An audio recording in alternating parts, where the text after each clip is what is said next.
तस्मै श्रीगुरुवे नमः। श्रीचैतन्यमनोभीष्टं स्थापितं येन भूतले स्वयं रूपः कदा मह्यं ददाति स्वपदान्तिकं।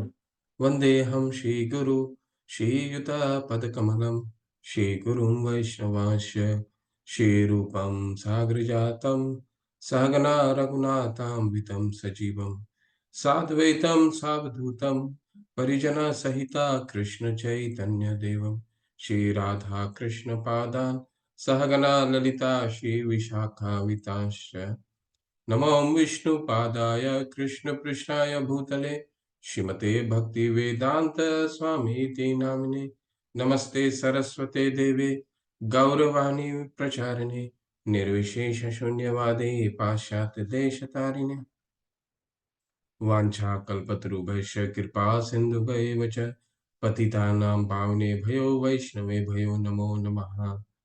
नमो महावदानाय कृष्णप्रेमपदाय ते कृष्णाय कृष्णचैतन्य नामिने गौरीतशे नमः। हे कृष्णा करुणा सिंधु दीनबंधु जगतपते गोपेश गोपिका कांत राधा कांत नमस्तुते ताप्त कांचन गौरांगी राधे वृंदावनेश्वरी वृषभानुसुते देवी प्रणमामि हरि प्रिये। जय हो श्री कृष्ण चैतन्य प्रभु नित्यानंदा श्री अद्वैत गदाधर शिवासादि गौर भक्त वृंद। हरे कृष्णा कृष्ण कृष्णा हरे हरे हरे राम राम राम हरे हरे। हरे कृष्णा। आप सभी का आज 10वें अध्याय में सभी का स्वागत है। आज शुरू करने से पहले एक आपसे एक प्रश्न करता हूँ और उस प्रश्न के बाद फिर थोड़ा सा रिकैप करेंगे जो हमने कल पढ़ा है, क्योंकि 9वां अध्याय हमने 10 शुक्रवार को ही कर लिया था। कल थोड़ा सा रिव्यू करेंगे, फिर हम लोग 10वें अध्याय को करेंगे। आपसे ये मेरा प्रश्न है कि भगवान की प्रसन्नता को हम कैसे समझ सकते हैं। हम भगवान की भक्ति कर रहे हैं, भगवान तो हमारे हृदय में रहते हैं, पर भगवान हमारी भक्ति से, हमारी प्रोसेस से प्रसन्न हो रहे हैं, ये हमें कैसे पता चलेगा।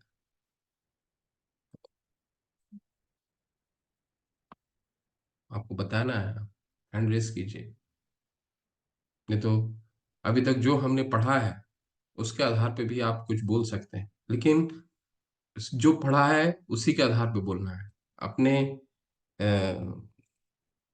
हमें अपना मनोकल्पना कुछ नहीं लगाना, क्योंकि शास्त्र ऐसा परंपरा विधि से अगर हम ज्ञान अर्जित कर रहे हैं तो हमें क्या बोलना है, हमें वही बोलना है जो हमने सीखा है। हम अपनी कुछ भी कोई चीज अपनी बुद्धि नहीं लगा सकते, अपना कुछ एडिट नहीं कर सकते, डिलीट नहीं कर सकते, ठीक है।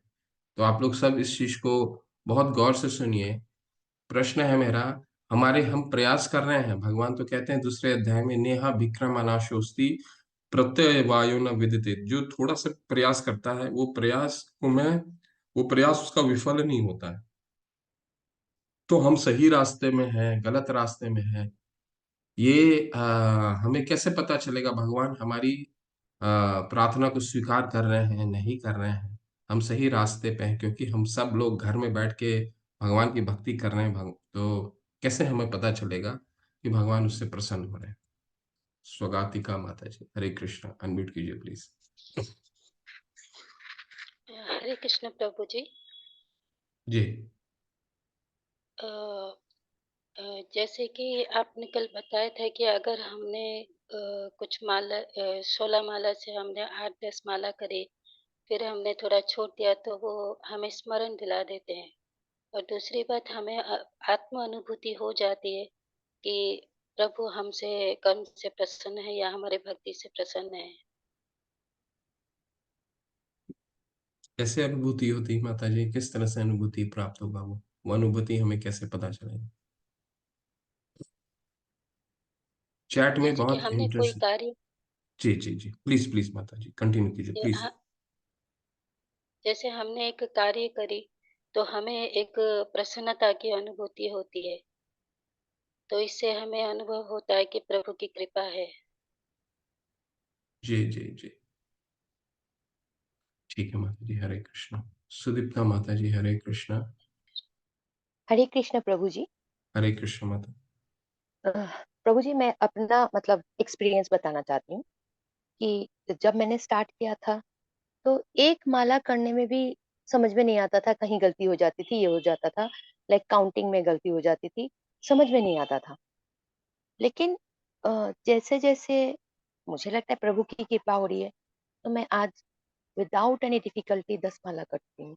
हरि बोल, हरि बोल, हरि, बहुत सुंदर। एंड वो भी सुबह 5 5:30 बजे तक मैं मंगल आरती ऑन करके मैं अपना माला तब तक खत्म हो जाता है। 5:30 6 तक मेरा 10 माला, मैं 10 ही माला का रखी हूँ, क्योंकि मुझे लगता है कि मैं जिसमें भी रहूं कंसिस्टेंट रहूं। एक से स्टार्ट किया था, एक, फिर दो, फिर चार, फिर 6 8, अब 10 है। हरि एंड बोल, 10, बहुत सुंदर। ये भगवान का आशीर्वाद अगर नहीं होता, भगवान अगर खुश नहीं हुए होते, तो मैं नहीं कर सकती प्रभु जी। मुझे नींद आती ही आती, मैं कुछ ना कुछ में लग जाती, एंड लाइक खाली इसमें नहीं लगी रहती। उनका आशीर्वाद है, इसीलिए कर पा रही हूँ। मुझे लगता है भगवान प्रसन्न है। हाँ, हम और आगे करेंगे तभी वो जाके, और वो भी हम एक स्टेप देंगे तभी वो 10 स्टेप देते हैं। पर हमको तो एक स्टेप उठाना पड़ेगा ना। तो मुझे लग रहा है मैंने आधा स्टेप उठाया, तो मुझे इतना सारा मिल गया उनसे। जी जी हरे माता। कृष्णा प्रभु जी। हरि बोल, बहुत सुंदर। परवेश प्रभु, हरे कृष्ण जी प्रभु। हरे कृष्णा प्रभु जी, दंडवत प्रणाम। हरे कृष्ण प्रभु, दंडवत प्रणाम प्रभु। जब प्रभु जी किसी जीवात्मा के अंदर परमानेंट हैप्पीनेस आने लगेगी, परमानेंट नॉट टेम्परेरी, और उसको लगेगा कि मैं प्रभु का दास हूँ और प्रभु मेरे से बातें करते हैं, प्रभु मेरे से मतलब ये कहते हैं ये करो वो करो, माला करो, भगवान का नाम लो, आप प्रभु जी के साथ संगत में रहो, अच्छे अच्छे काम करो, तो उससे लगेगा कि हमें प्रभु की शक्ति और भक्ति मिल रही है दोनों।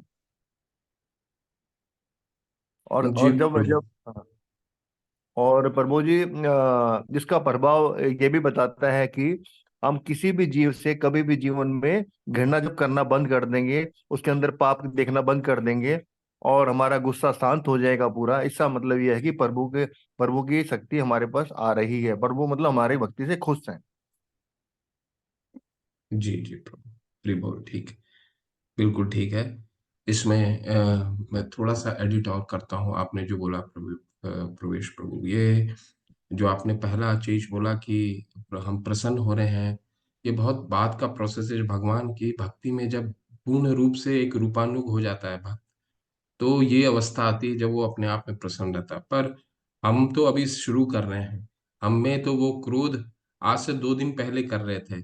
अब ऑल ऑफ अ सडन क्रोध आना बंद नहीं हो सकता। ये बहुत ग्रेजुअल जो आपने प्रोसेस बताया, बिल्कुल सही है, बहुत प्रभु ग्रेजुअल है। प्रभु जी, इसके बारे में मैं कुछ बताऊंगा आपको, ऐसा नहीं है।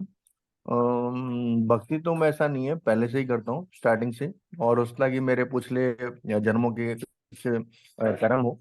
बट जब से 1 1.5 साल हुए मैं एस्कॉन से जो है मतलब जुड़ा हूँ, तो मेरे को आपको क्लियर बता रहा हूँ, मेरे को गुस्सा नहीं आता। क्योंकि गुस्सा जो होता है 2 सेकंड का होता है, उस टाइम मन विचलित होता है, गुस्सा करना ही नहीं। कितना ही गुस्सा आए, यदि गुस्सा आता भी है भाई साहब, तो उस टाइम हरे कृष्णा का मंत्र चालू कर दो, गुस्सा खत्म हो जाएगा। बिल्कुल, बिल्कुल, आप बिल्कुल ठीक बोल रहे हैं प्रभु, एकदम हमें सही। गुस्सा नहीं आता प्रभु जी। जी, प्रभु ने सही बोला, आप लोग सब ने सही बोला। एक बहुत इंटरेस्टिंग चैट बॉक्स में आया है, अमरजीत यादव ने प्रभु लिख रहे हैं, प्रभु जी अगर मैं आला करने में मन लग रहा है तो भगवान प्रसन्न है। जी बिल्कुल, आप लोग सब ने सही बोला। ये सुदीप्ता माता ने भी ठीक बोला, स्वगातिका माता ने ठीक बोला, प्रवेश प्रभु ने बहुत अच्छा से बताया, और अमरजीत प्रभु का भी बहुत अच्छा था। कह रहे हैं सब लोग, आप लोगों ने क्या सारांश है कि प्रसन्न हो जाता है मन। तो जैसे माता ने भी बोला, प्रभु ने भी बोला, अगर हमको थोड़ा सा भी भगवान की कथा सुनने में, भगवान का नाम सुनने में अगर रुचि उत्पन्न होने लग गया है, रस आने लग गया है, तो समझिए भगवान हमारी भक्ति से प्रसन्न हो रहे हैं। ठीक है, तो कोशिश कीजिए आप सभी लोग 7 बजे जुड़िए। अगर 7 बजे जुड़े, कोई भी प्रायोरिटी, क्योंकि कोई भी आप चीज सोचिए, कोई चीज आपको अगर किसी चीज में अच्छा लगने लगता है, दूसरे चीज से वो चीज अच्छा लगने लग गया, तो ये निश्चित है कि आप कोई ना उसको प्रायोरिटाइज कर करके उसको सुनेंगे। ठीक है, तो ये भगवान का बिल्कुल, और ये शास्त्र में है कि कहाँ पे है ये, वयम तु न वितर्प्याम उत्तम श्लोके विक्रमे शृण्वताम रसज्ञानाम स्वादु स्वादु पदे पदे।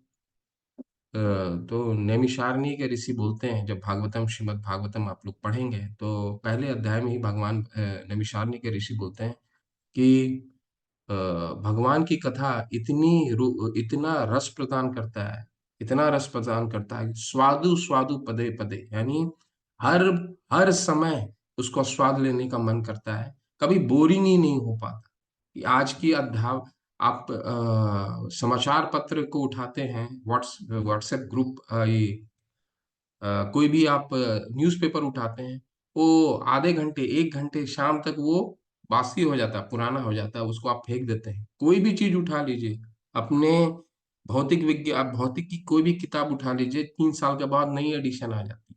ठीक उसी तरह, लेकिन भगवान की एक ही कथा बार बार बार बार बार बार सुनने में और रोचक और रोचक और रोचक और स्वाद आने लग जाता है, और स्वाद आने लगता है। ठीक है, तो हमें शास्त्र को ध्यान में रख करके हमेशा उस चीज को समझना जरूरी है। ठीक है, आप लोग सब ने सही बोला, स्वाद आने लग जाएगा।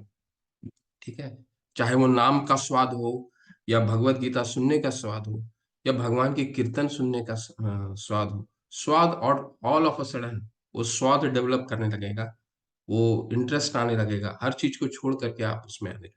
तो वो समझिए, भगवान हमारी प्रार्थना को स्वीकार करते हैं।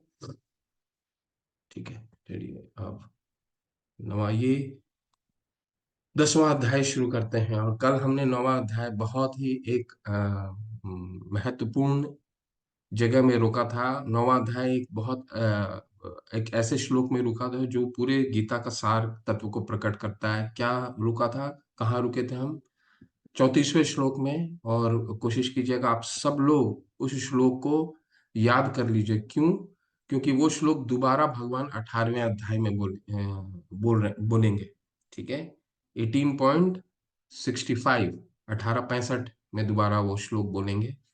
और कई लोगों का शुरू में जब पढ़ा था मैंने, तो मुझे लगा कि क्या ये मिस प्रिंटिंग हो गया है, क्या ये यहाँ पर भी श्लोक लिखा है? क्योंकि मेरा हम तो बद्धजीव हैं, हमारी तो समझ में बहुत कम है, हमारी बुद्धि तो बहुत कम होती है। तो मैंने क्या समझा कि यहाँ पे भी लिखा है और दोबारा उन्होंने 1865 में भी लिखा है। तो हम अपनी बुद्धि को सर्वश्रेष्ठ सोच करके हमने भगवान की बुद्धि का पे हमारा, हम तो ऐसे बद्धजीव हैं कि किसी और का अपना दोष न देख करके किसी और पे दोषारोपण देखते हैं। भगवान ने ये दो श्लोक 2 बार बोला है, 9.34 और 18.65। तो समझिए, कोई एक एक श्लोक को भगवान 2 बार बोल रहे हैं तो उसका महत्व कितना ज्यादा है। मन मना भव मत भक्तो मद्याजी माम नमस्कुरो मामे वेश्वासी युक्त एवं आत्मानम मत परायण। भगवान का इंस्ट्रक्शन है, मेरे पर मन लगाओ, मन नहीं लगता है मेरी भक्ति करो, भक्ति नहीं कर पाते हो मुझे नमस्कार करो, नमस्कार भी अगर करने का समय नहीं मिल पाता है तो मेरी मेरी पूजा करो। ठीक है, तो ये हमारे लिए भगवान का इंस्ट्रक्शन है। तो हम इसी इंस्ट्रक्शन को 10वें अध्याय में कंटिन्यू करेंगे। और भगवान अर्जुन का मन में ये प्रश्न आया कि भगवान आपने तो बोल दिया कि मन मना, मेरे में मन लगाओ, लेकिन आप में नए नए भक्त, मुझ जैसा भक्त कैसे आप में मन लगा सकता है? ठीक है, एक भक्त जो परिपक्व हो गया, मैच्योर्ड हो गया है, रूपानुग है, हर जगह भगवान को देखता है, परंतु मुझ जैसा भक्त जो अभी अभी शुरू किया है, भक्ति के शुरुआती दौर पे है, वो भगवान को कैसे देख सकता है? मन मना कैसे होगा, कैसे बार बार चिंतन कर सकता है? तो ये अध्याय उसके बारे में है, भगवान के ऐश्वर्य, श्री भगवान का ऐश्वर्य। तो भगवान को तो हम नहीं देख पाएंगे, लेकिन भगवान के ऐश्वर्यों में अपना मेडिटेट कर सकते हैं, चिंतन कर सकते हैं शुरुआती दौर पे। और जब भगवान पे राग उत्पन्न हो जाएगा तो धीरे धीरे धीरे धीरे भगवान स्वतः हमारे हृदय में क्या होंगे? सदो हृदय अवरुद्धे अत्र कृतिभिः शु शु शु भी तत्क्षणात्। शुशुभि तत्क्षणात् भक्त, ये श्रीमद् भागवतम का श्लोक है, पहला श्लोक का अंतिम पंक्ति है ये। शुशु, धीरे धीरे विनीत भाव से अगर हम भगवान को स्लोली और स्टेडली अगर हम प्रोसीड करते हैं, विनीत भाव से, चैलेंजिंग भाव, चुनौतीपूर्ण ढंग से नहीं, विनीत भाव से, तो भगवान हमारे हृदय में रिवील करते हैं। हृदय में तो रहते हैं, लेकिन हृदय में रहने के बाद भी भगवान रिवील ही नहीं कर पाते। क्यों? क्योंकि हम भगवान को देखते ही नहीं है हृदय में, तो रिवील ही नहीं कर पाते हैं। रिवील कब करते हैं? धीरे धीरे धीरे उनके बारे में निरंतर निरंतर सोचते, मन मना करते करते, उनके ऐश्वर्यों पे अपना चित्त लगाने से हम उनको, हमारा मन लगने लगता है, रूप हमारा, उनका राग उत्पन्न होने लगता है भगवान पे। फिर कोई चीज अच्छा नहीं लगता, फिर हमें भगवान के बारे में हर समय सुनने की इच्छा होती है। स्वादु स्वादु पदे पदे। श्री भगवान उवाच भूय एव महाबाहु शीनु मे परमं वचः यत यत एहं प्रियमाणाय वक्ष्यामि हित कामया। श्री भगवान ने कहा, हे महाबाहु अर्जुन, और आगे सुनो, चूंकि तुम मेरे प्रिय सखा हो, अतः मैं तुम्हारे लाभ के लिए ऐसा ज्ञान प्रदान करूंगा जो अभी तक मेरे द्वारा बताए गए ज्ञान से श्रेष्ठ है। तो यहाँ थोड़ा सा आपको कंफ्यूजन होगा कि भगवान 7वें अध्याय से लगातार बोले जा रहे हैं कि ये मेरा सर्वश्रेष्ठ ज्ञान है, ये मेरा सर्वश्रेष्ठ ज्ञान है। 9वें अध्याय में तो बोल दिए कि ये परम गुह्य ज्ञान है, इससे सर्वश्रेष्ठ कोई ज्ञान ही नहीं। तो यहाँ फिर वो कह रहे हैं कि ये सबसे सर्वश्रेष्ठ ज्ञान है, इसको जानने के बाद और कुछ जानने को शेष नहीं रहेगा। तो इसका क्या, कैसे इसको समझें? तो हम मटेरियल वर्ल्ड में, भौतिक दुनिया में दी बेस्ट,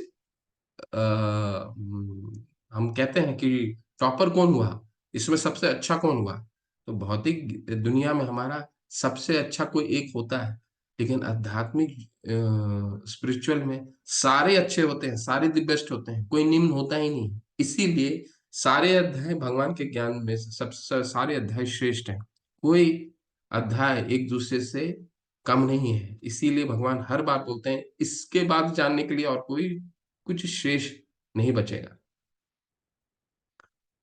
क्यों शेष नहीं बचेगा? न मैं विदुम सुरगानां प्रभवम न महर्षियः अहम आदि देवानां महर्षि महर्षिणां च सर्वशः। बहुत सुंदर है ये श्लोक। इस श्लोक में भगवान बताएंगे कि भगवान के भगवान को कोई नहीं जान पाता, महर्षि गण भी नहीं जान पाते, देवता गण भी नहीं जान पाते। ठीक है, ना मैं विदुम सुरगाणाम प्रभवम ना महर्षि, ना तो देवतागण मेरी उत्पत्ति या ऐश्वर्य को जानते हैं और ना महर्षि गण ही जानते हैं, क्योंकि मैं सभी प्रकार से देवताओं महर्षि के भी कारण स्वरूप हूं। तो भगवान को देवतागण और ऋषिगण भी नहीं जान पाते। भगवान को कौन जान पाता है? अभी हम पढ़ेंगे। सिर्फ भगवान का शुद्ध भक्त भगवान को जान पाता है।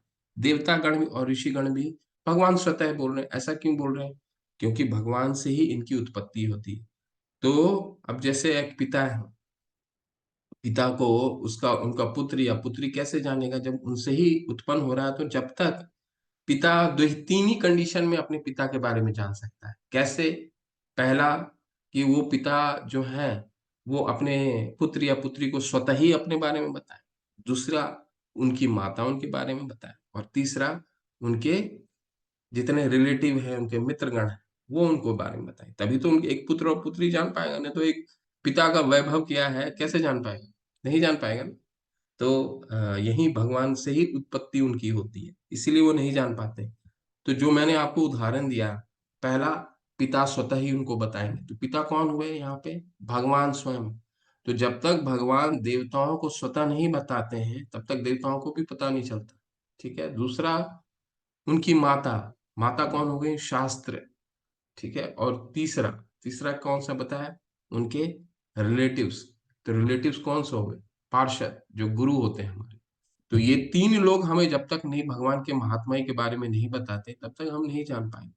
तो ठीक उसी तरह देवता और ऋषिगण भगवान को नहीं समझ पाते, क्योंकि उनसे ही उनकी उत्पत्ति होती है ना, है ना। अब अभी हम लोग 2-3 श्लोकों में इसी के बारे में पढ़े। यो माम जन्मनादि च वेति लोक महेश्वर आसामूढ़ समर्थयेषु सर्व पापे प्रमुच्यते। जो मुझे अजन्मा अनादि, समस्त लोकों के स्वामी के रूप में जानता है। मनुष्यों में केवल वही मोह रहित और समस्त पापों से मुक्त होता है। ठीक है। तो भगवान ने ये इस श्लोक को पहले भी बोला है, चौथे अध्याय में, कि मेरे मेरे जो जन्म और कर्म की दिव्यता को जानता है, मुझ तक वही पहुंच सकता है। जन्म कर्म च में दिव्यम यो वेति तत्वतः। ठीक है। और भगवान को कौन समझ सकता है? जो भगवान को अजन्मा है। भगवान अनादि है, हमारे मतलब इतने पुराने हैं, सबसे पुरातन है, उनसे पुराना कोई व्यक्ति है ही नहीं। कैसे? हमारे माता पिता की जो आदि, हम हमारी आदि कौन है? हमारे माता पिता। हमारे माता पिता के आदि कौन है? उनके माता पिता। उनके माता पिता के आदि कौन है? उनके माता पिता। और ये श्रृंखला जहां जाकर के समाप्त होती है, वो भगवान होते हैं। ठीक है। इसलिए भगवान अनादि हैं। ठीक है।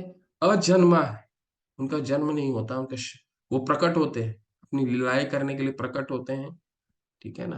तो एक बार एक प्रभु मेरे से पूछ रहे थे कि भगवान के जो भक्त होते हैं, वो भगवान के सिर्फ श्याम सुंदर रूप देखने के लिए बहुत ही ललाहित रहते हैं, लेकिन मंदिर में हम जाते हैं तो भगवान के बहुत तरीके के अर्श विग्रह होते हैं। भगवान इतने अर्श विग्रह को क्यों पूजने के लिए बोलते हैं? तो हर व्यक्ति का अलग अलग आकर्षण होता है ना। कोई नरसिंह के रूप में किसी को आकर्षण, नरसिंह देव के रूप में कोई आकर्षित होते हैं, कोई भगवान के राधा कृष्ण के रूप में आकर्षित होते हैं, कोई भगवान के भगवान राम के रूप में कोई आकर्षित होते हैं। तो आकर्षण किसी भी रूप, इसलिए भगवान इतनी लीलाएं करते हैं, अलग अलग तरह की लीलाएं करते हैं, ताकि हम उन लीलाओं को देख करके आकर्षित हों। और भगवान सिर्फ ये बताने के लिए लीलाएं करते हैं, ताकि हम उनको देख के आकर्षित हों। और आकर्षण में फिर हम ये जान पाए कि हमारा जो घर है, वो कितना, वहां पे कितनी लीलाएं होती होंगी भगवान की, और आकर्षित होकर के हम अपने घर जाने के लिए उत्सुक हों। इसलिए लीलाएं करते हैं भगवान इतने ज्यादा। भगवान हमको हमें भगवान को आने की आवश्यकता नहीं है। ठीक है। वो अपना पार्षद भेज करके सब कार्य कर सकते हैं, लेकिन हमें आकर्षण देने करने के लिए वो आते हैं। बुद्धि ज्ञान सम्मोह क्षमा सत्यम दमः क्षमा सुखम दुखम भाव अभावो भयम चा भयमेव च अहिंसा समता तुष्टिम तापो दान यशो अश्य भवन्ति भावा भूतानां मत एव पृथक पृथक विधा। बुद्धि ज्ञान संशय तथा बुद्धि ज्ञान संशय तथा मोह से मुक्ति, क्षमा भाव, सत्यता, इंद्रिय निग्रह, निग्रह, सुख तथा दुख, जन्म मृत्यु, भय अभय, अहिंसा, समता, तुष्टि, तप, दान, यश तथा अपयश, जीवों की ये विविध गुण मेरे ही द्वारा उत्पन्न है। तो ये गुणों के बारे में हम बहुत विस्तार से 12वें अध्याय में पढ़ेंगे। ठीक है। भगवान यहाँ पे कह रहे हैं कि ये सब सारे मेरे ही गुण के रूप में जानो। पर इसके बारे में और विस्तार से हम लोग 12वें अध्याय में पढ़ेंगे। जो भगवान बोलेंगे कि मेरे भक्तों में क्या गुण मैं देखता हूँ, तो यही सब गुण बताएंगे। ठीक है।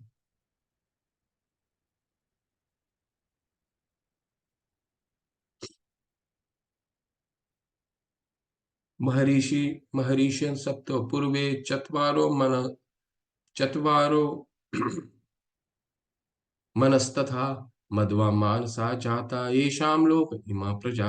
सप्त ऋषिगण तथा उनसे भी पूर्व 4 अन्य महर्षि एवं सारे मनु यानी मानव जाति के पूर्वज सब मेरे मन से उत्पन्न है, और विभिन्न लोकों में निवास करने वाले सारे जीव उनसे अवतरित होते हैं।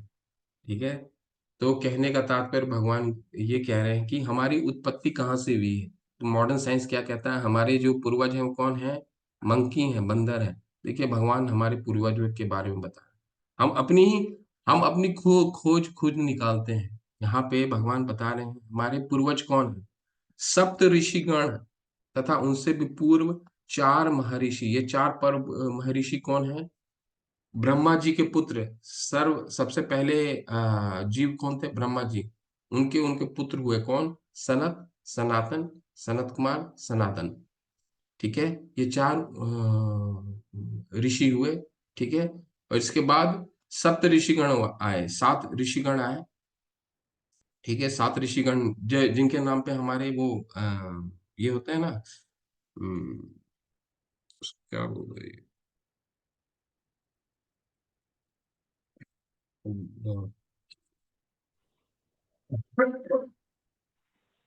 मैं भूल रहा हूँ। हम्म, हम्म, नक्षत्र मंडल। नहीं नहीं माता जी। प्रभु जी गोत्र। गोत्र, करेक्ट करेक्ट। हरि बोल हरि बोल। हरि। बिल्कुल। ये 7 जो हमारे गोत्र होते हैं वही सप्त ऋषिगण के नाम पे भारद्वाज जितने भी हैं, वो यहाँ पे देखें आप परपट में जब पढ़ेंगे तात्पर्यों में, तो आपको उन सबों का नाम दिया हुआ है। तो ये 7 ऋषि, सबसे पहले ब्रह्मा जी के पुत्र आए, फिर 7 ऋषिगण आए, फिर 14 मनु मनु आए। ठीक है, 14 मनु जिनके नाम पे 14 मनवंतर होते हैं, हर एक मनवंतर में एक मनु राज्य करते हैं। ठीक है, उनका राज कितना होता है, 71 दिव्य युग का राज होता है। ठीक है, एक दिव्य युग में कितना होता है, 43,20,000 साल होते हैं। मल्टीप्लाई कर दीजिए 71, तो एक मनु का राज्य इतना होता है, मनवंतर में एक मनु राज करते हैं। ऐसे 14 मनु होते हैं जो ब्रह्मा के जीवन काल में उतने मनु होते हैं। ये 14 मनु सारी सृष्टि को उत्पत्ति का कारण है। ठीक है, तो ये 25 लोग मिलकर के सारी सृष्टि को बनाते हैं। कौन कौन हो गए, 4 ब्रह्मा के पुत्र, इसके बाद सप्तऋषिगण, और इसके बाद 14 मनु। तो हमारे पूर्वज का पता चल गया। अभी कोई भी आपसे अगर ये प्रश्न करता है, बोलता है कि हमारे पूर्वज कोई एनिमल है, तो उनको शास्त्र का उल्लेख दीजिएगा। ठीक है, एताम विभूतिम योगम च माम यो वेति तत्वतः सो अविकल्पेन योगेन युजयते न अत्र संशय।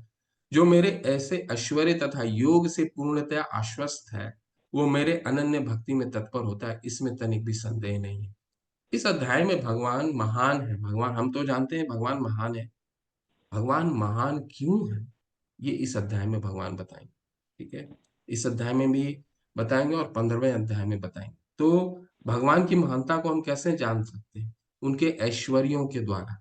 ठीक है, वो जो ऐश्वर्य जो उनके ऐश्वर्य हैं उनके द्वारा जान सकते हैं। आप मान लीजिए एक आपके मित्र हैं, ठीक है, आप उनके आपकी मित्रता उनसे बहुत गाढ़ी है, बहुत पुरानी मित्रता, बहुत गाढ़ी मित्रता है।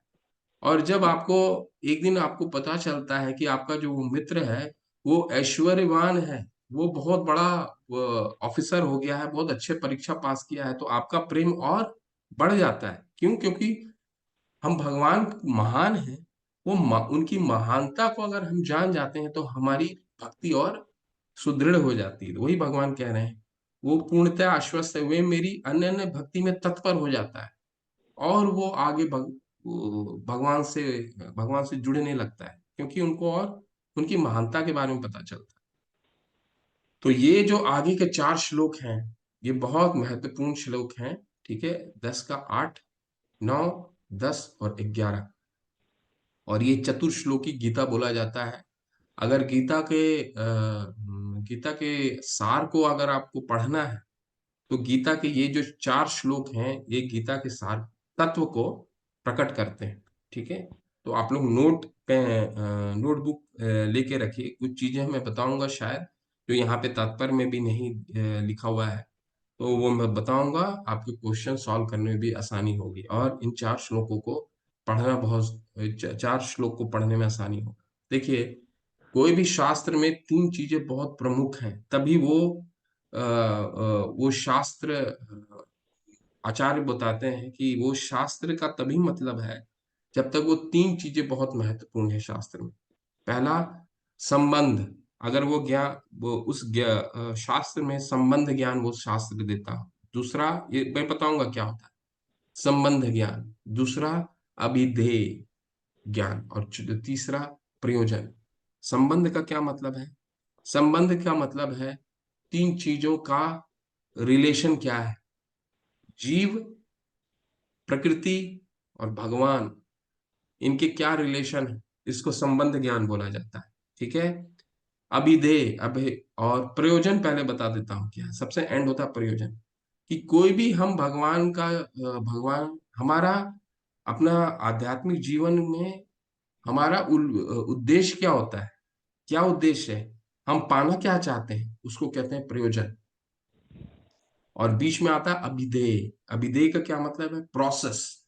हम क्या प्रोसेस फॉलो करते हैं जिससे हम उसके उद्देश्य को पा सके। जो भी शास्त्र में ये तीन चीजें हैं, वही शास्त्र को डिफाइन करता है। ये बहुत जरूरी है कि हर शास्त्र में ये तीन चीजें पाई जाती हैं। संबंध ज्ञान है, अभिधेय ज्ञान है, प्रयोजन ज्ञान है। ठीक है, तो ये जो 4 श्लोक हैं, इन तीन चीजों को बताता है। पहला श्लोक क्या है? संबंध ज्ञान। संबंध ज्ञान क्या मतलब है? जीव का, प्रकृति का और अ, भगवान का रिलेशन क्या है। भगवान पहले 9वें अध्याय में बता चुके हैं, इसको हम और अच्छे से पढ़ते हैं। अहम सर्वस्व प्रभवो मत्तः सर्वं प्रवर्तते इति मत्वा भजन्ते मां बुधा भाव समन्विता। मैं समस्त आध्यात्मिक और भौतिक जगतों का कारण हूँ। मैं प्रत्येक वस्तु मुझ में से ही उद्भूत है। यह है हमारा संबंध भगवान का। जो बुद्धिमान ये भली भांति जानते हैं, वे मेरी प्रेमा भक्ति में लगते हैं तथा हृदय से पूरी तरह मेरी पूजा में तत्पर होते हैं। ठीक है, तो ये संबंध ज्ञान है। क्या संबंध है हमारा भगवान से? भगवान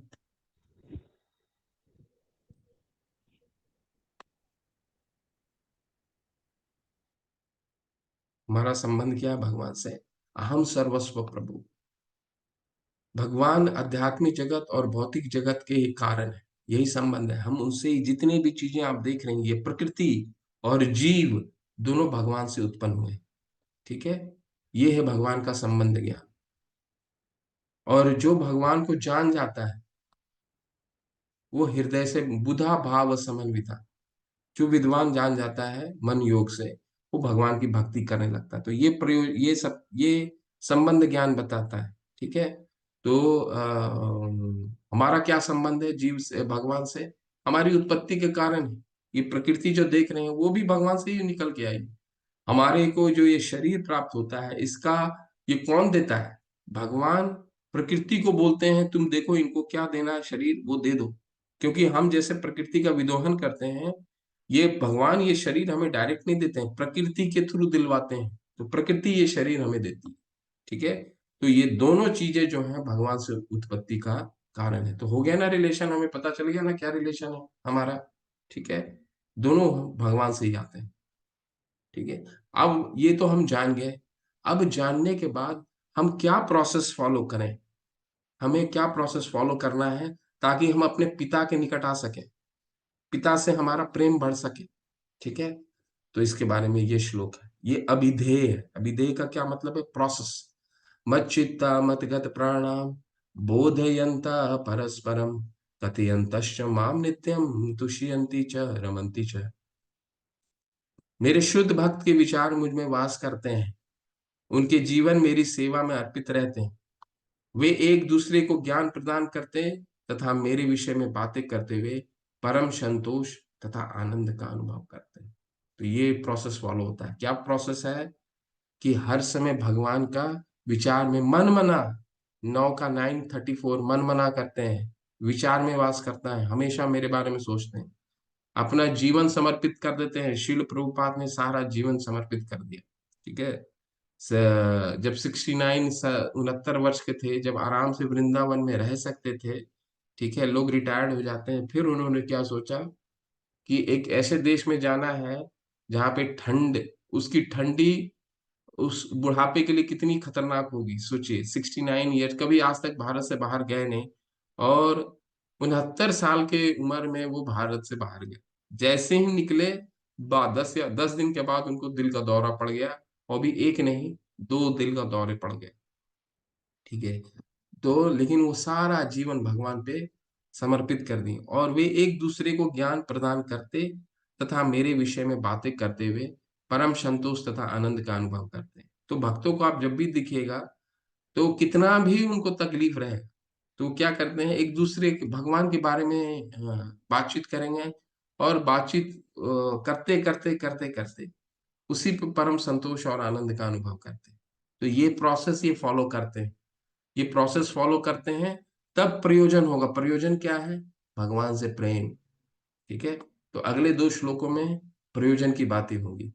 तेषां सततयुक्तानां भजता प्रीतिपूर्वकं ददामि बुद्धि योगम तम येन मामुपयान्ति ते। प्रोसेस सही फॉलो हुआ। क्या फॉलो हुआ?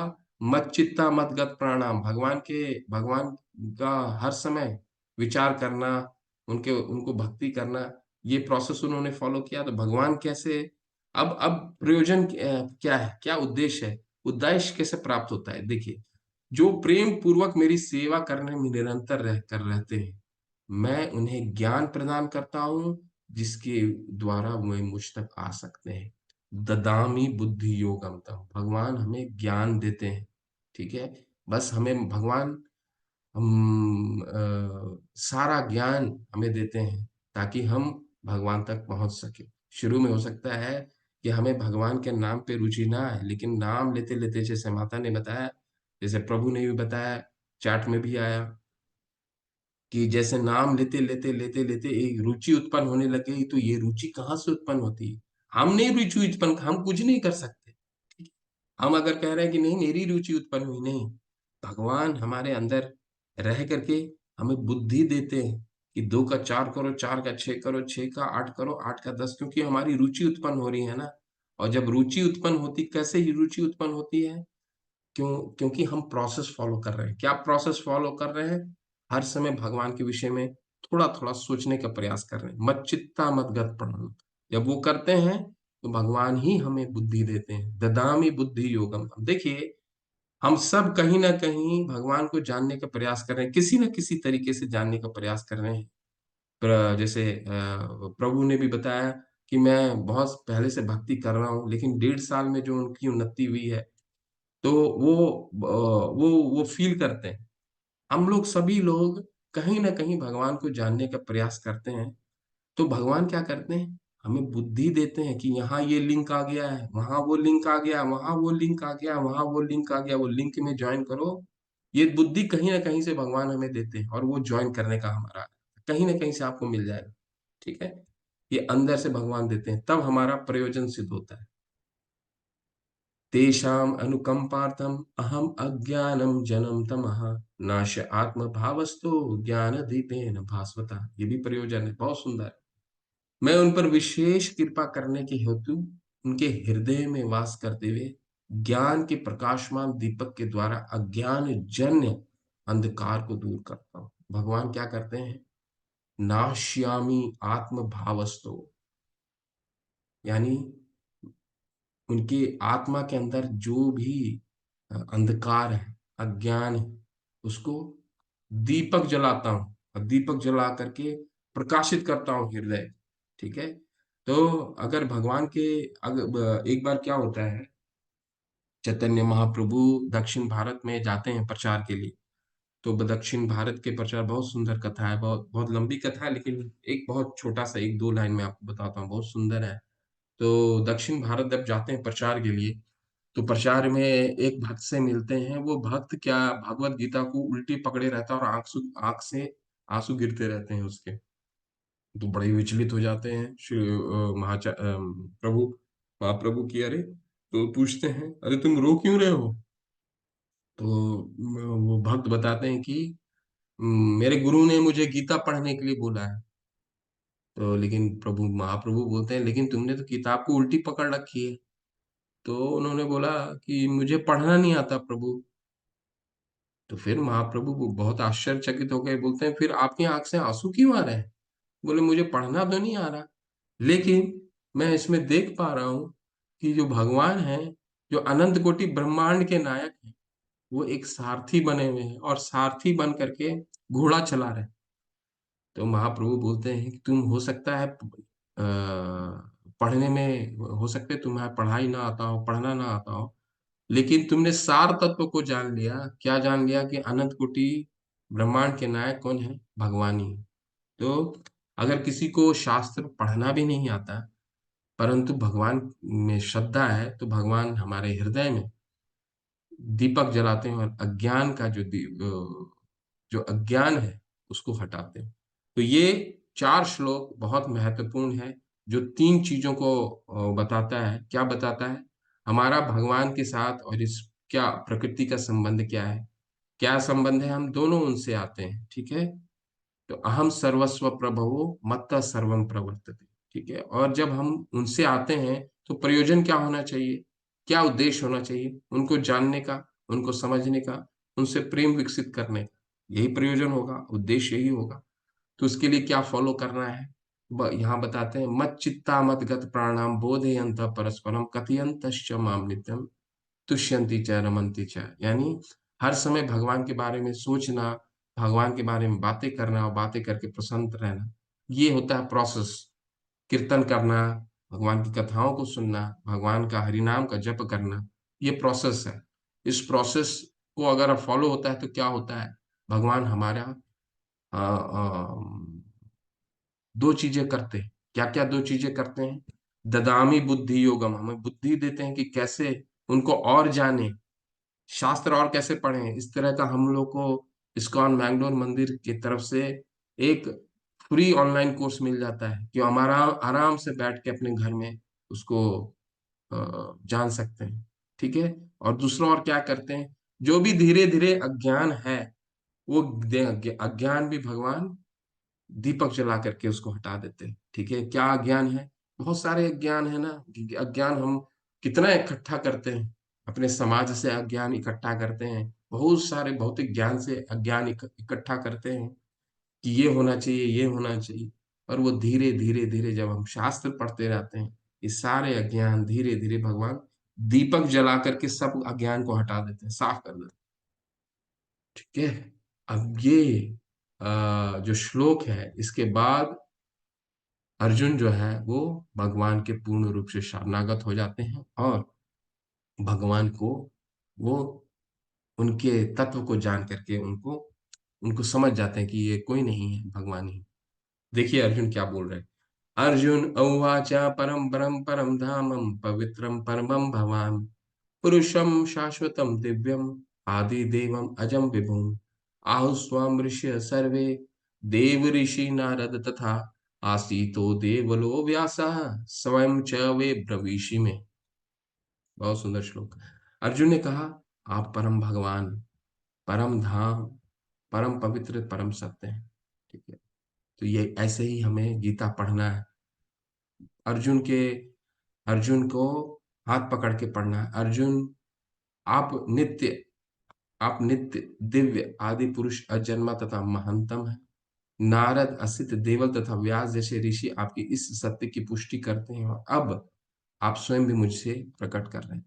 तो देखिए अर्जुन का सफर कहाँ से शुरू हुआ था, दूसरे अध्याय के 7वें श्लोक से, जब विचलित हो गए थे, लड़ाई करना है नहीं करना है, उनका 4-5 कारण उन्होंने गिना दिए, मैं कि युद्ध नहीं करना चाहता हूँ, ठीक है। और उन्होंने एक चीज अच्छा किया, क्या किया, वैसे तो भगवान के महाभागवत है, उन्होंने क्या क्या किया, हमें सिखाने के लिए क्या किया, भगवान के शरण में आया और क्या बोला उन्होंने कि कार्पण्य दोषोपहत स्वभाव पृच्छामि त्वाम धर्म समूचिता, मुझे क्या करना है नहीं करना है मुझे कुछ नहीं पता। मैं अपनी कृपण दुर्बलता के कारण, कृपण दुर्बलता का क्या मतलब, शॉर्ट साइटेडनेस के कारण मैं ये जान नहीं पा रहा हूँ कि मुझे युद्ध करना चाहिए, मेरे लिए क्या सही है, अब आप ही मुझे बताइए क्या करना है। वहां से उनका जर्नी शुरू होता है और यहाँ आकर के उनका जर्नी समाप्त होता है जब वो भगवान को परम ब्रह्म के रूप में जानते हैं, जान गए। और अब वो जो जो कहेंगे वही वो करेंगे अर्जुन, ठीक है। तो यहाँ भगवान को, उनको तत्व को जान गए हैं अर्जुन अभी तक, ठीक है। लेकिन इसमें दूसरा में क्या कहा उन्होंने, नारद असित देवल और व्यास जैसे ऋषिगण, तो उन्होंने इन ऋषियों का नाम क्यों लिया, क्यों लिया, क्योंकि कोई यह ना समझे कि अर्जुन जो है, कृष्ण जो है, अर्जुन के मित्र हैं, तो चाटुकारिता, होते हैं ना चाटुकारिता, मतलब वो जो चाटुकारिता जिसको कहा जाता है ना, अपने हम लोग ऑफिस ऑफिस वगैरह जाते हैं तो कई लोग बोलते हैं ना, ये अपने बॉस की चाटुकारिता करता है, ठीक है, प्रमोशन पाने के लिए। तो हम यह ना समझे कि अर्जुन और कृष्ण दोनों मित्र हैं तो अर्जुन चाटुकारिता करने के लिए भगवान को कह रहा है कि आप परम भगवान हैं। इसके लिए उसने एक साक्ष्य को भी, एक एग्जाम्पल को भी बताया, एक साक्ष्य को प्रस्तुत किया है कि मैं ही नहीं कह रहा हूं, इतने बड़े बड़े ऋषिगण, नारद मुनि जैसे ऋषिगण, अशित जैसे ऋषिगण, देवल जैसे ऋषिगण और व्यास देव भी आपको परम पुरुष के रूप में जानते हैं। ठीक है, ये दोनों श्लोक बहुत महत्वपूर्ण है। अब ये फॉलो अप श्लोक हैं, ये सब अर्जुन ही अभी अर्जुन का संवाद चलेगा भगवान के साथ। सर्व एमं एतमृतम सर्वम एतत् ऋतम मन्ये यन्मा वदसि केशव न हि ते भगवक व्यक्तिम विदुर्दर्वान दानवा। हे कृष्ण, आपने मुझसे जो कुछ कहा है उससे मैं पूर्णतया सत्य मानता हूं।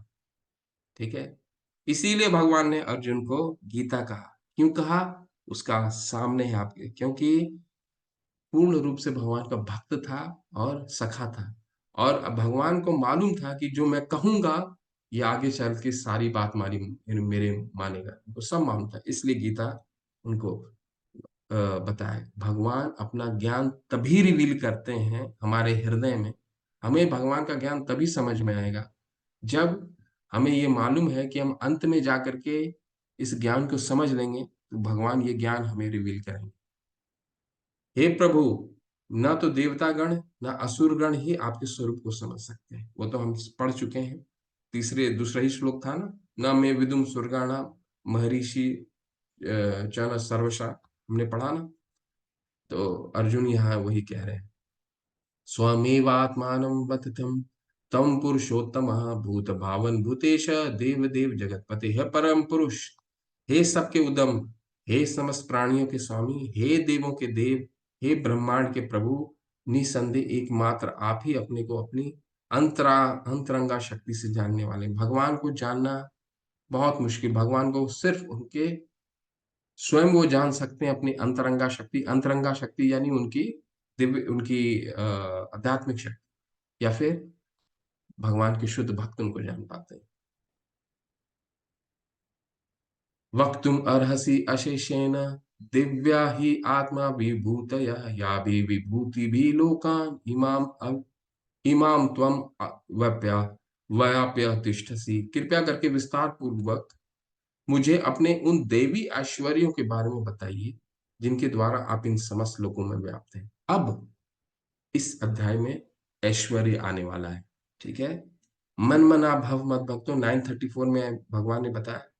ये मन मना कौन सा मन मना है? वो अर्जुन हमारे बिहाफ में अर्जुन भगवान से पूछ रहे हैं, ठीक है, आप तो मैं तो जान गया, लेकिन जो आपकी इस ज्ञान को जानेंगे, जो इतने सालों सालों तक आपकी गीता को पढ़ेंगे, वो आप उनको भी बताइए, उनके आपके ऐश्वर्यों को बताइए, ताकि ऐश्वर्यों में अपना चित्त लगा सके। तो भगवान अब ऐश्वर्यों को बताने वाले अभी 2-3 श्लोकों के बाद। कथम विदामहम योगिम त्वां सदा परिचिन्तयन् केषु केषु च भावेषु चिन्तय असि भगवन् मया। हे कृष्ण, हे परम योगी, मैं किस तरह आपका निरंतर चिंतन करूं और आपको कैसे जानूं? हे भगवान, आपका स्मरण किन किन रूपों में किया जाए? तो भगवान पूछ रहे हैं, अर्जुन पूछ रहे हैं हमारे बिहार में कि आपको कैसे, आपका चिंतन कैसे किया जाए, आपके किन किन रूपों को चिंतन किया जाए, किन किन ऐश्वर्यों पे चिंतन किया जाए। ऐश्वर्य बताने वाले हैं। विस्तरे विस्तरेणात्मनं योगं विबुधुं च जनार्दन भूयं कथयं तृप्तिहं शिनोवतो नास्ति मे अमृतम्। हे जनार्दन, आप पुनः विस्तार से अपने ऐश्वर्य तथा योग शक्ति का वर्णन करें। मैं आपके विषय में सुनकर कभी तृप्त नहीं होता हूँ, क्योंकि जितना ही आपके विषय में सुनता हूँ उतना ही आपके शब्द अमृत को चखना चाहता हूँ। ठीक है, यही है जो मैंने आपको प्रथम पूछा था कि भगवान का भक्त, अगर हम भगवान की भक्ति में थोड़े से भी आगे बढ़ते हैं, तो थोड़ा थोड़ा सा बेबी स्टेप अगर लेते हैं, तो हमें उस चीज में रुचि उत्पन्न होने लगती है। समझ लीजिए भगवान हमारी प्रार्थना को स्वीकार कर रहे हैं। भगवान का भक्त हमेशा भगवान के बारे में निरंतर सुनना चाहता है, स्वादु स्वादु पदे पदे। वही अर्जुन कह रहे हैं, जितना आप बोलते हैं वो और भी मुझे सुनने की इच्छा हो रही है। आपका एक एक चीज अमृत जैसा है।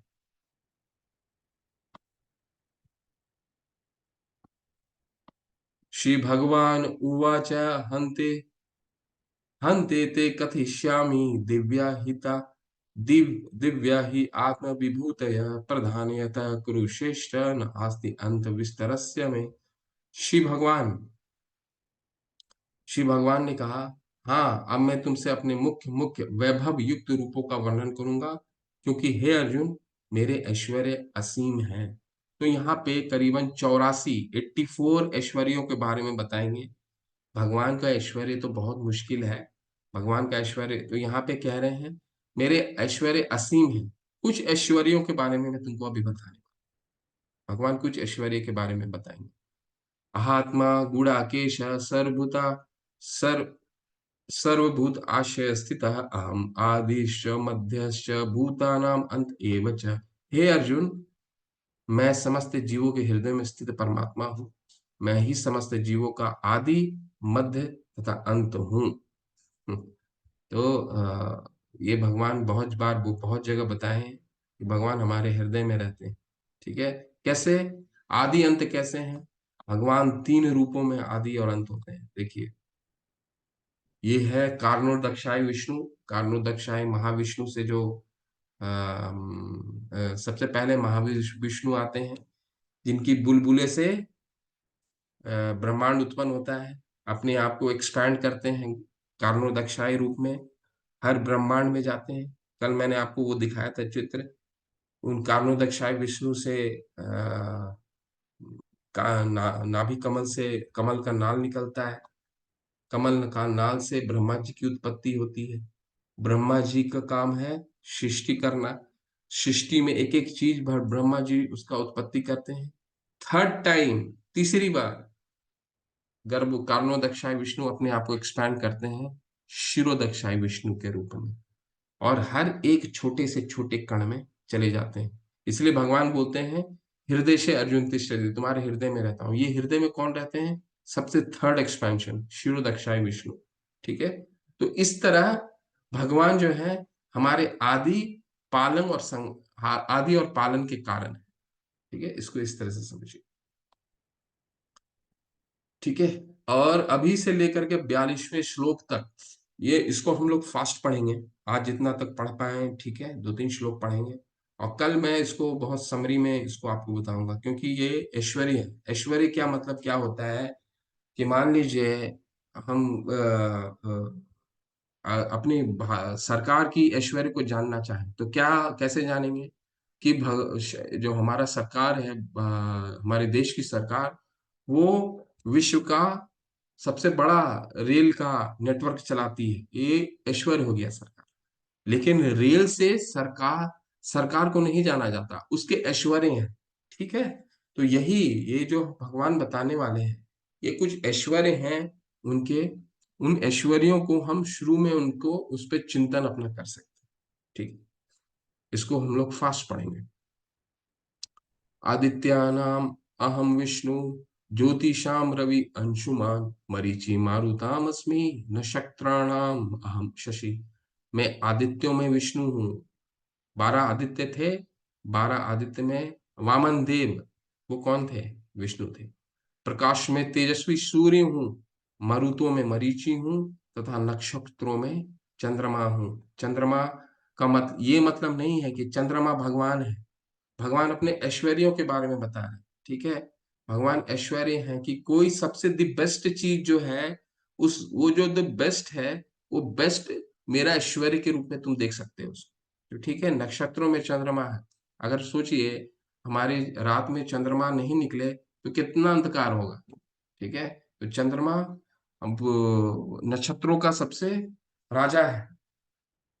ठीक है, सूर्य सूर्य की रोशनी ना रहे तो हम तो कुछ देख भी नहीं पाए। हमने हमें आंख पे अपने आंख पे कितना ये रहता है कि हमारे आंख पे हम तो सब कुछ देख सकते हैं। हमें लगता है ना कि अरे दिखाओ भगवान को। हम विज्ञान में कहते हैं ना, विज्ञान बोलता है क्या कि कहाँ ये जो चीज एविडेंट है वही हम मानेंगे, नहीं तो नहीं मानेंगे। तो पूरे ब्रह्मांड में ऐसी कई जगह हैं जो लाइट नहीं पड़ती, हम तो वही चीजें देख पाते हैं जहाँ लाइट है। 12 बजे लाइट ऑफ कर दीजिए तो आपको देखना भी बंद हो जाएगा। ठीक है, तो इसका मतलब ये थोड़ी अपने घर है, आपका एक रूम है, रूम में आपकी आंख अभी सब कुछ देख रहे हैं, लाइट ऑफ कर दीजिए तो आप कुछ देख पाएंगे? नहीं देख पाएंगे। तो हमारी आंख भी रिलेटिव किसी पे डिपेंड करता है। जब सूर्य की रोशनी आएगी तब दिखेगा, नहीं तो नहीं दिखेगा। ठीक है, जब रोशनी किसी तरह का रोशनी आएगा तभी देख सकते। तो वो रोशनी क्या है? सूर्य की रोशनी। वेद वेदानाम साम वेद अस्मि देवानाम अस्मि वासवः इंद्रियाणाम मनश्च अस्मि भूतानाम अस्मि चेतना। मैं वेदों में सामवेद हूँ, देवों में स्वर्ग का राजा इंद्र हूँ, इंद्रियों में मन हूँ तथा समस्त जीवों में जीवन शक्ति चेतना हूँ। तो ये बेस्ट चीजें बता रहे हैं। इन बेस्ट चीजों को ऐश्वर्य के रूप में आप देख सकते हैं। सामवेद, 4 वेद हैं, उसमें सामवेद को क्यों बोला है उन्होंने, बाकी तीनों को क्यों नहीं बोला? क्योंकि सामवेद में जो जो श्लोक हैं वो गायन के लिए बहुत अच्छा होता है, मतलब गायन के लिए बहुत मधुर होता है, बहुत मधुर। सामवेद। देवों में राजा इंद्र हूँ, तो राजा इंद्र देवताओं के राजा हैं। हमारा मन, इंद्रियों, जितने 5 इंद्रियां हैं, ठीक है, जितने इंद्रियां, उसमें मन राजा होता है ना। मन अगर ये बोलता तो हमने भगवान में भी 6th चैप्टर में बोला है ना, बंधरात्मना बंधरात्मनु आत्मना तस्य येन आत्मना आत्मना जीता। यानी मन को मित्र बनाओ, नहीं तो तुम्हारा कभी कल्याण नहीं हो सकता। तो मन जो है, भगवान कह रहे हैं वो इंद्रियों में मैं मन हूँ, जीवन शक्ति चेतना हूँ। रुद्राणाम संकर्ष अश्मि वितेषु यक्षरच्छसाम वासुनाम वासुनाम पावकश अस्मि मेरु शिखरी नाम अहम। मैं समस्त रुद्रों में शिव हूँ। 3 होते हैं, सदाशिव, शिव और रुद्र। ठीक है, भगवान कहते हैं मैं इन तीनों में रुद्र हूँ।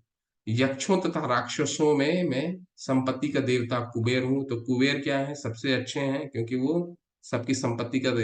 राक्षसों में राक्षस श्रेणी है। वसुओं में अग्नि हूँ और समस्त पेरु पर्वतों में मैं मेरु मेरु सबसे बड़ा पर्वत है। और ये 2 श्लोक और करके एक छोटा सा श्लोक है दोनों।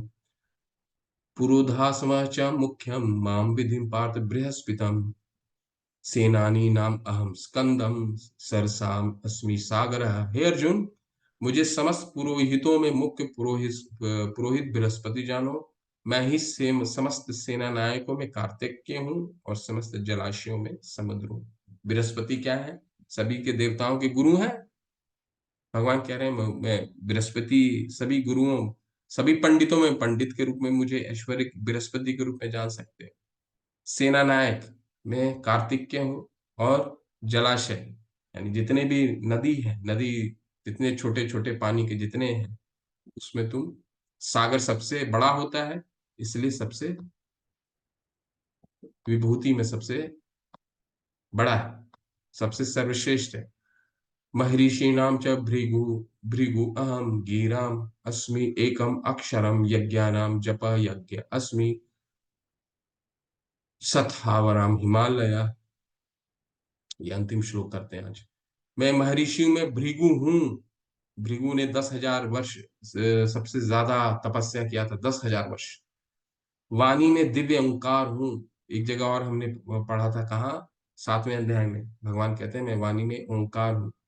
समस्त यज्ञों में पवित्र नाम का कीर्तन जप तथा समस्त अचलों में हिमालय। इसलिए ये जप यज्ञ अस्मि, इसलिए जप हरिनाम संकीर्तन जो है इस युग का युग धर्म है। ठीक है, क्योंकि भगवान स्वतः ही कह रहे हैं कि सभी कीर्तन का मैं, कीर्तन में सर्वश्रेष्ठ जप हूं और पहाड़ों में, अचलों में हिमालय। ठीक है, तो इसको हरे कृष्णा, इसको मैं और समराइज करके आपको कल एक चार्ट में बना के भेज दूंगा आपके ग्रुप में। ठीक है, उस ग्रुप में माता जी भेज देंगी। वो ग्रुप में आप पहले देख लीजिएगा, वो 84 ऐश्वर्य है। कल हम उसको फास्ट पढ़ेंगे। ठीक है, शॉर्ट शॉर्ट है। मैं हिमाल पर्वतों में मेरू हूँ, इसमें हिमालय हूँ, गुरुओं में बृहस्पति हूँ, आगे और चलेंगे। ठीक है, छलिया में मैं सबसे ज्यादा छलिया हूँ, कपटी हूँ, इस तरह का भगवान बताएंगे 84। तो इसको हम फास्ट पढ़ेंगे और इसके बाद फिर इनका सार तत्व को देखेंगे 10वें अध्याय का। ठीक है, हरे कृष्णा। आज यही समापन करते हैं। किसी किन्हीं का कोई प्रश्न है?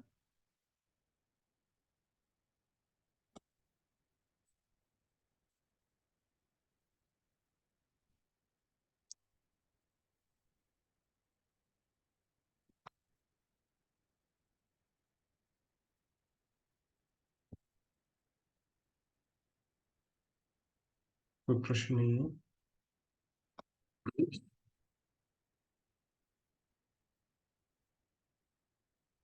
ठीक है। स्वागतिका माता जी पूछना कुछ चाहते हैं जी? हरे कृष्ण माता जी, पूछिए प्लीज, अनम्यूट कीजिए माता। स्वागतिका माता जी। हरे हरे कृष्ण प्रभु जी। हरे कृष्ण जी, बोलिए प्लीज। माता माता नहीं प्रभु जी, प्रश्न नहीं है। माता कुछ क्वेश्चन भेजे हैं, वो लिंक खुल नहीं रहा है प्रभु जी, कैसे खोले? लिंक खुल नहीं रहा है? अच्छा। जी,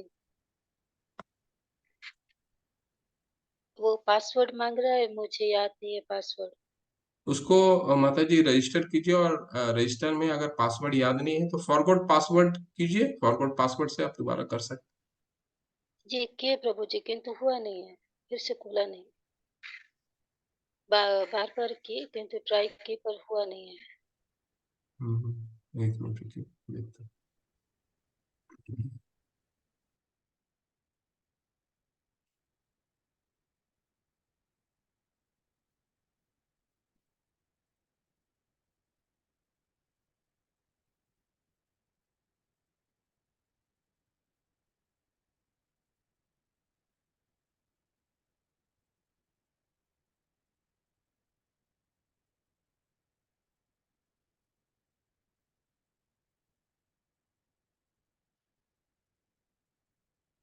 क्या प्रॉब्लम आ रहा है माता? उसमें रजिस्टर करी प्रभु, किंतु उसमें पासवर्ड मांग रहा है, मुझे पासवर्ड याद नहीं है। फिर भी मैं फॉरगॉट पासवर्ड करी, फिर भी नहीं आ रहा है, कुछ नहीं हुआ। अच्छा ठीक है, मैं इसका ट्राई करता हूँ, मैं पर्सनली ट्राई करता हूँ, और फिर आपको कल इसका फीडबैक देता हूँ। जी प्रभु जी। ठीक है। वंदना माता जी, हरे कृष्ण माता जी, पूछिए माता जी प्लीज। हरे कृष्ण प्रभु जी। हरे हरे प्रभु कृष्ण। जी सेकेंड लेवल 18 वीक का था या 18 डेज का ये? अभी अपन 10वें अध्याय पे आ गए हैं, तो इतना फास्ट फास्ट हो रहा है। जी जी माता, दोबारा बोलिए। जो सेकेंड लेवल है वो 18 वीक का है या 18 डेज का था? मैं समझ नहीं पा रहा हूँ आपका प्रश्न, दोबारा पूछिए माता जी। जो सेकेंड लेवल चल रहा है वो जी जी। कितने वीक का है? हमने उसमें शायद पढ़ा था, तो उसमें 18 वीक लिखा था, 18 सप्ताह का था शायद ये। नहीं नहीं नहीं, अभी ये शॉर्ट हो गया है। 36 डेज का ये है। एक्चुअली क्या था, पहले 10 वीक्स का था, इसलिए क्योंकि ये वीकली वंस होता था, वीक में एक दिन होता हम्म, था। तो इसको हम्म, खत्म करने के लिए 10 वीक्स लगते थे। ठीक है।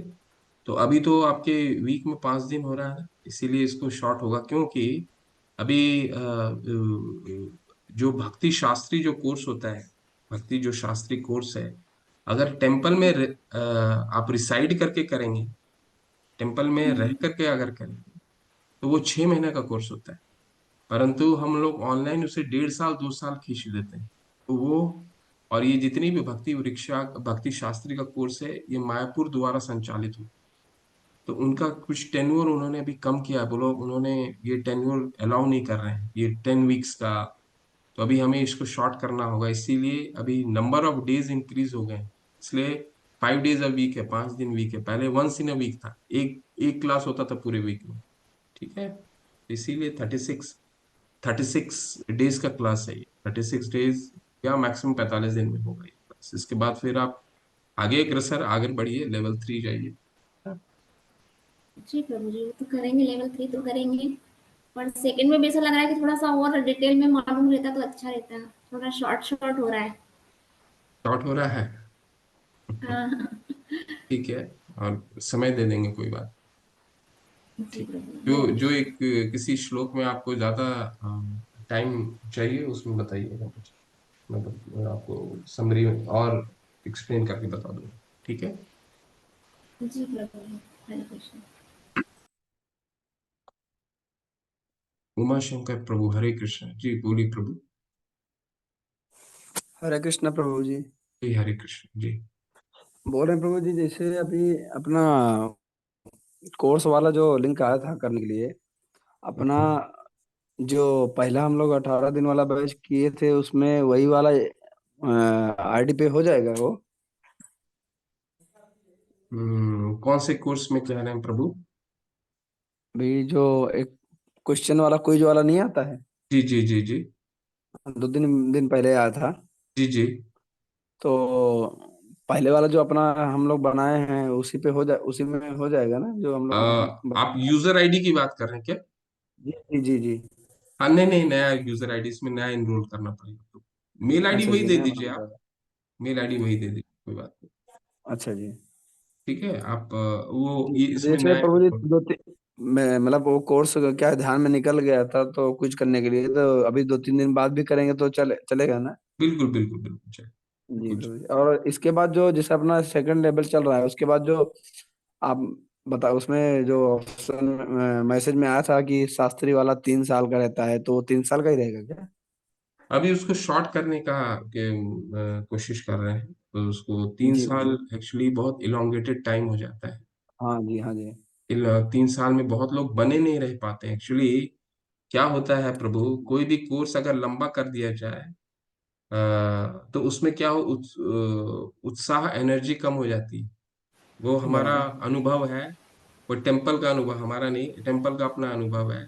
कोई कोर्स अगर जी लंबा हो जी। जाता है तो उसमें उत्साह कम हो जाता है। ठीक है, हाँ, रुचि कम हो जाती है, आदमी काम की एनर्जी जैसे कम हो जाते छोड़ हैं, छोड़ के। लोग कम हो जाते हैं, तो इसी वजह से सारे कोर्सेज को शॉर्ट कर रहे हैं।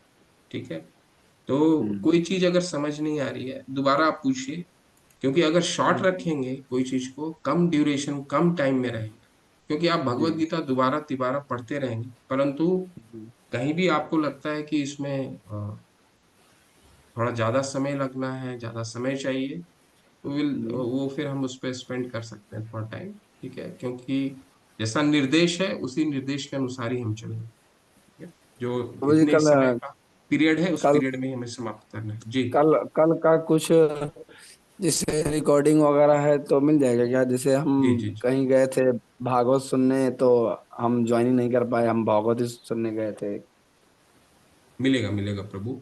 आप वो जो प्लेलिस्ट है ना, प्लेलिस्ट जी में आप हमेशा माता भेजती हैं प्लेलिस्ट, उसको जी आप क्लिक करते रहिएगा, वो प्लेलिस्ट अपने आप अपडेटेड होता रहेगा।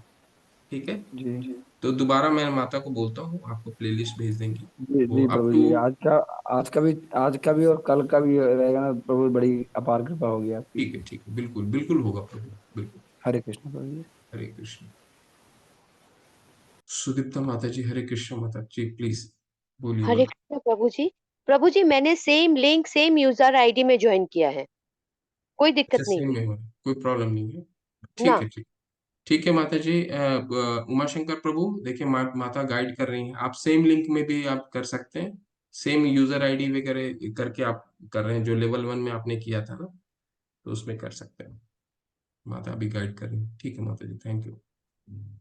हरे कृष्ण प्रभु जी।